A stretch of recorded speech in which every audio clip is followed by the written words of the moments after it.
Hozirgi kunda outsource kompaniyalari juda ham ko'payib ketdi. Keyingi yil menimcha bundan ham ko'p bo'ladi. Sababi hozir mana 18-noyabrda chiqqan yangi qonunga asosan deylik juda ham ko'p kompaniyalarda, ya'ni davlat ulushi bor kompaniyalarda qanaqadir o'sha buxgalteriyaga, kadrga tegishli bo'lgan yo'nalishlarni outsourcega chiqarib berdi. Shunaqa outsource kompaniyalar bor, uni rahbari buxgalteriyadan xabari yo'q. U yurist bo'ladi, yo'qki qanaqadir bir biznesmen bo'ladi. Zo'r ofis qilib qo'ygan, buxgalterlarni olgan, bitta ishongan buxgalteri bor. Shu buxgalterga aytadi, "Sen firmani olasan" deydi. "Meni buxgalterlar tanishlarimni buxgalteriyasini qilasan" deydi. Endi qarang, haqiqatda o'sha kompaniyada qanaqa holat bo'ladi?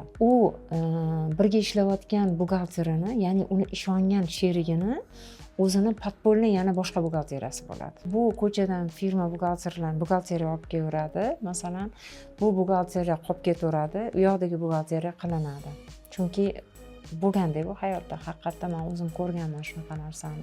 Shu yerda yana bitta narsa aytmoqchi edim. Qarang, outsource kompaniyalari buxgalterlarni ishga oladida, qanaqa aytadi? "Sen deydi, yaxshi bilmaysan" deydi. "Biz senga ish o'rgatamiz" deydi. "Buni yaxshi o'rgatamiz. Buning uchun" deydi, "sen deydi tekinga ishlaysan" deydi. Shunaqa men buxgalterlarni bilaman outsource kompaniyalarida oylab emas, yillab ishlab oylik olmagan.